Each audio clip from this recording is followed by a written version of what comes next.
In the peaceful village of Umuofe, news traveled fast, but rumors traveled faster, thanks to Mama Koko, a plump middle-aged woman with a wrapper that never stayed tied and a mouth that never stayed shut. If someone whispered in their bedroom at 6 p.m., Mama Koko somehow knew by 6:03. If two goats fought behind a compound, she could tell you which goat started it and why. She wasn't wicked, she was simply, chronically curious. But her adjustments to the truth were the problem. A simple good morning could turn into, "He said he wants to marry you." One day, after she turned a harmless conversation between cousins into a village-wide, secret engagement, the elders put her on their prayer list. Something had to change. It began innocently, or so Mama Koko thought. She saw Chike whisper to Eden near the palm trees. She didn't hear the words, but that was never a barrier. Within hours, the rumor spread like wildfire. Ada was pregnant. Chike fainted. The engagement list had been printed. The baby's name had been decided, by Mama Koko, of course. Ada's mother fainted twice. Chike denied everything, shouting, "I only told her she had yam stuck in her teeth." The chaos was too much. The elders met under the big udala tree and sighed deeply, the way only tired elders can sigh. "This Mama Koko problem requires spiritual intervention," Elder Nodi declared. And so, a plan, mysterious and ancient, was set in motion. One moonlit night, Mama Koko was drinking gari and groundnuts, planning her next news broadcast, when she heard, "Knock. Knock. Knock." She opened the door slowly. No one. Just a small clay pot, decorated with symbols she'd never seen. A note was attached. "This is the pot of truth. Feed it lies, and it will show you your future." Mama Koko blinked. A hen. A pot that knows truth. "Let me test it." She closed the door, lit her kerosene lamp, and whispered her first lie. Mama Koko whispered. Ngozi was flirting with that Okada man. The pot glowed purple. Poof!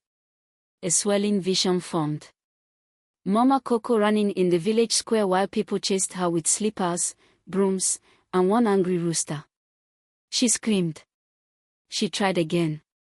Obina is secretly eating his wife's meat pie dough. Poof! This time she saw herself slipping into the stream while children laughed. She clutched her chest.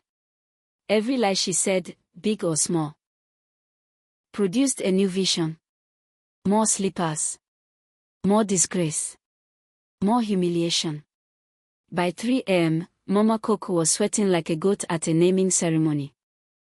Just before dawn, the pot glowed one last time. A new message appeared. Your tongue shapes your destiny. Choose your words, or choose your downfall. And then, poof! The pot vanished. Mama Koko fainted gently onto her mat. By morning, she was changed. She walked through the village quietly. Painfully quietly. When someone tried to gossip, she held her wrapper and said, "Please. My reputation is in fasting and prayer." People were suspicious. Women at the market kept dropping hints. "Did you hear what happened to Nobwogo's daughter?" Mama Koko shook her head aggressively and pretended to be deaf. For the first time in 30 years, she minded her business. At first, the villagers were confused. Umuofe without gossip.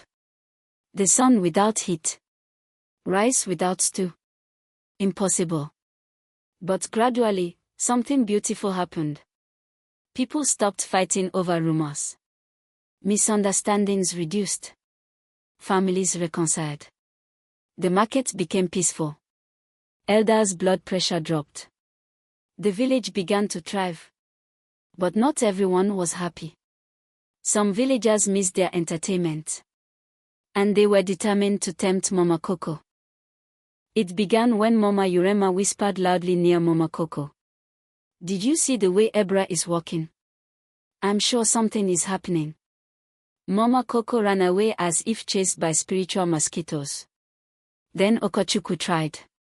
Mama Koko, I heard big news about Chief's son. She covered her ears and sang hymns off-key.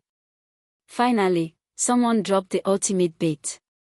Mama Koko, you won't believe who is planning a secret wedding.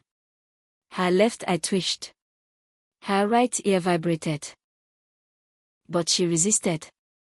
After a week of temptation, she marched to the elder's hut. Please, let the whole village know, I am retired from gossip. My tongue has gone for deliverance. The elders nodded proudly. Months passed. Mama Koko became a storyteller, fiction only. A matchmaker, using confirmed facts. A respected trader. And surprisingly, a person people trusted. Her former enemies became her friends. But one thing lingered. No one knew where the pot of truth came from. Some said it was the ancestors. Some said the elders hired a dibia. Some said spirits got tired of her gossip. Mama Koko herself just shook her head and whispered, mystery should remain mystery. Years later, children of Umuofe would gather around Mama Koko and ask, Mama, why don't you gossip anymore? She'd smile, tap her chin, and say, because the truth is like palm oil. It stains everyone it touches. And lies. They always come back wearing slippers and holding a cane. The children would laugh, but the message stuck. And that is how Mama Koko, once the loudspeaker of Umuofe, became its greatest lesson on wisdom, words, and watching your mouth.